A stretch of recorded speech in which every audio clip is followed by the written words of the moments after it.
Before we pray, let's first take a moment to listen to God's word, and then we'll pray together. There are seasons in life where it feels as though too much has been lost. Perhaps you look back and think of opportunities that could have changed the course of your life, but somehow passed you by. Maybe there were relationships that could have brought great encouragement, support, or joy, but for reasons you can't fully explain, they ended or never began. Maybe it was a dream you carried in your heart for years, only to watch it fade away. It could even be seasons of life that you can never seem to recover from. When you carry such thoughts, it's easy to feel discouraged. You might start to believe that what is lost can never be regained. But the truth of God's word tells us something very different. We serve a God of restoration. The Lord is not bound by human limits. He is not restrained by the finality of our mistakes or the cruelty of our circumstances. What is impossible for man is still possible for God. The Bible gives us clear pictures of His restoring power. In Mark chapter 5, verse 15, we see a man who had been tormented beyond human help. The scripture says, "Then they came to Jesus and saw the one who had been demon-possessed and had the legion, sitting and clothed and in his right mind, and they were afraid." This was no ordinary situation. This man had been living among the tombs, isolated from society, consumed by unclean spirits. Day and night, he wandered the mountains and graveyards, crying out in agony, cutting himself with stones. No one could restrain him. By every human measure, he was beyond saving. But then, he encountered Jesus. In a single moment, everything changed. The torment stopped. The oppression lifted. His mind was restored. His dignity was restored. His peace was restored. He was clothed again with the covering of God's mercy. This was no partial healing. It was complete restoration. Another example is just a few verses later, in Mark chapter 5, verses 41 and 42. A young girl had died. Her life had been cut short. But when Jesus came to the house, he took her by the hand and said, "Talitha cumi," which means, "Little girl, I say to you, arise." Immediately, she stood up and walked.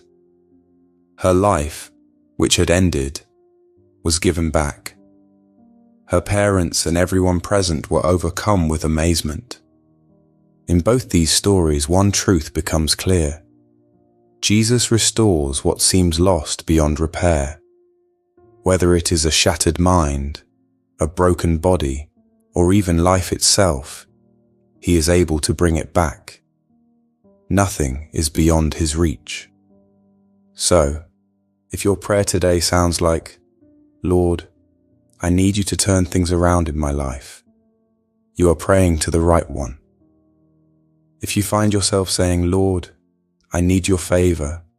I need your goodness and mercy to follow me. I need you to bring me into a new season. I need you to silence the voices that doubt me," know that God hears such prayers, and he has made promises about restoration. In Joel chapter 2, verses 25 to 26, God speaks these powerful words. "So I will restore to you the years that the swarming locust has eaten, the crawling locust, the consuming locust, and the chewing locust, my great army which I sent among you. You shall eat in plenty and be satisfied, and praise the name of the Lord your God, who has dealt wondrously with you, and my people shall never be put to shame." Notice what he says. He will restore not only blessings, but years. Time itself, which we believe can never be recovered, is in God's hands. what was consumed, stolen, or destroyed. He is able to give back, often in greater measure than before. And in 1 Peter chapter 5 verse 10 we read, "But may the God of all grace, who called us to his eternal glory by Christ Jesus, after you have suffered a while, perfect, establish, strengthen, and settle you." This tells us that God does not just restore things, he restores you. He perfects what is lacking. He strengthens what is weak. He settles what is shaken. His restoration is both inward and outward, affecting every part of who you are. But restoration is not only about what God can do, it's also about what we must believe. Faith is the bridge between where you are and the restoration God promises. If you only look at your losses through the lens of human reasoning, you may conclude that all is over. But when you choose to look through the lens of faith, you will see that God has already begun a new work, even before you can perceive it. Sometimes restoration doesn't happen instantly. Just as the seasons change slowly, some healings and turnarounds take time. The seed is planted before the harvest appears. That's why you must hold on to the promises, even when nothing seems to be shifting. The locust may have eaten much, but the fields can bloom again. The years may seem gone, but God can fill the next chapter of your life with such abundance that it overshadows what was lost. If you feel empty, he can fill you. If you feel forgotten, he remembers you. If you feel broken, he can mend every piece until your life is more beautiful than before. The enemy wants you to believe that it's too late, that you've missed your moment, that you will never recover what was taken. But God says otherwise. His word, Psalm 84 verse 11, declares that no good thing will he withhold from those who walk uprightly, and his heart is to see you whole, not half restored, but walking in the fullness of his goodness. So today, lift your eyes from the ruins and look to the restorer. Don't fixate on what you've lost. Focus on who our God is. He is still the one who calls dead things to life. He is still the one who speaks peace into chaos. He is still the one who can take a story of loss and turn it into a testimony of victory.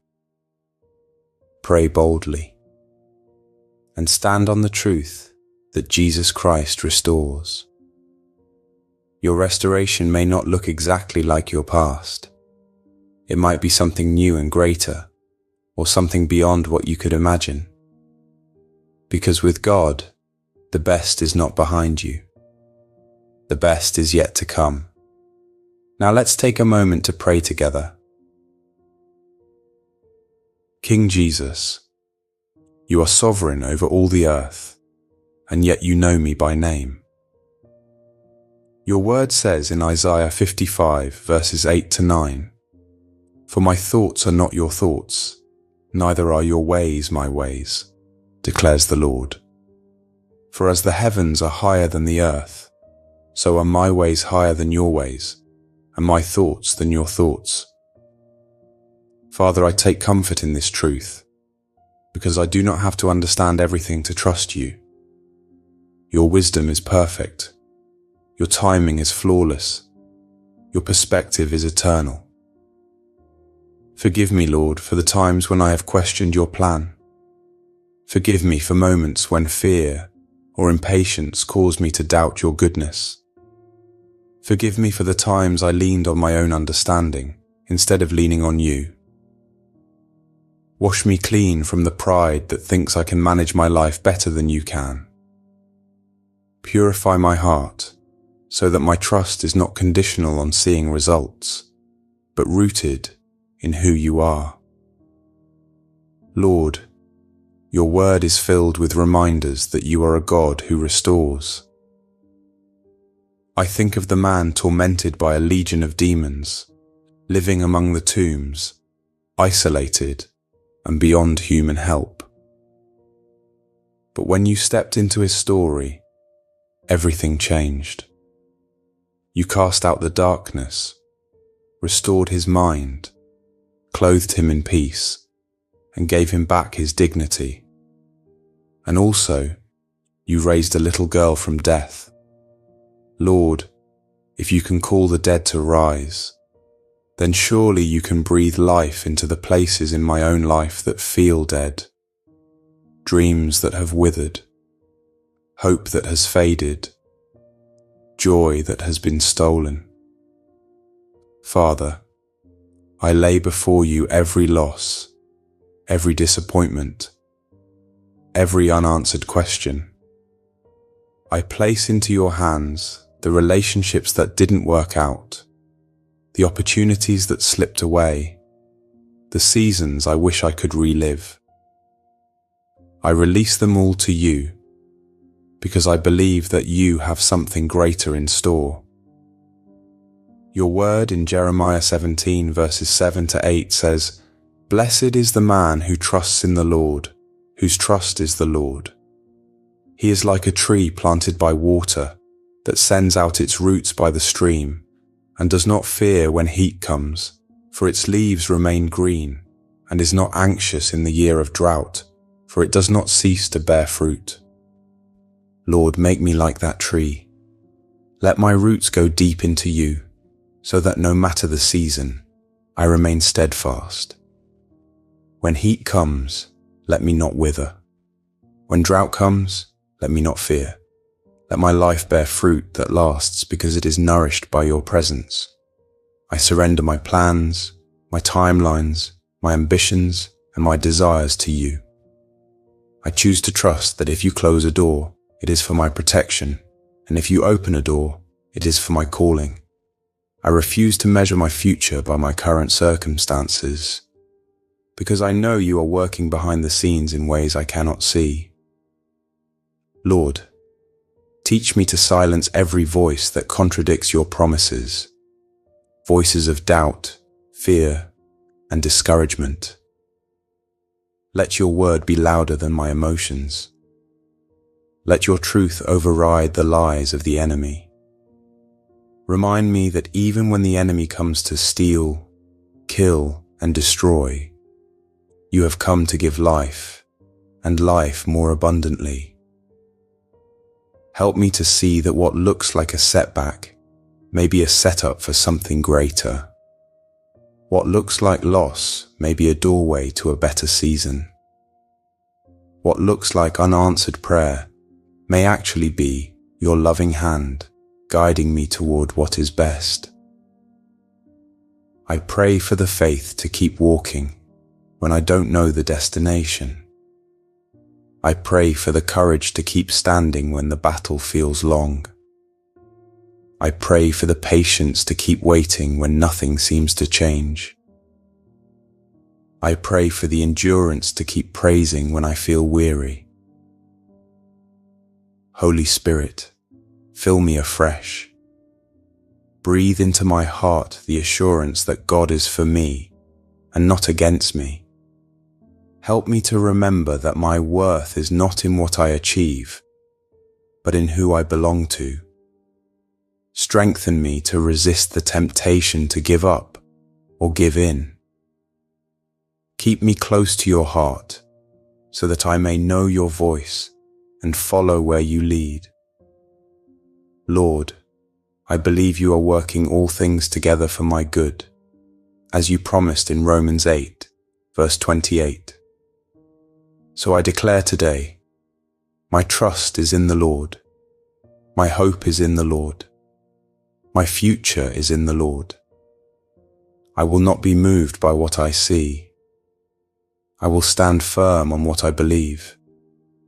And I believe that my God is faithful, my God is able, and my God is good.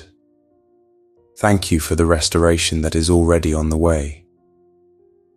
I seal this prayer in the mighty and victorious name of Jesus Christ. Amen. If this prayer has touched your heart, please type Amen as a sign of faith. I pray that every blessing in this prayer is now upon you in the name of Jesus. And if you need a special prayer, feel free to let us know in the comments. We would be honored to pray for you. May the grace and peace of our Lord Jesus Christ be with you always.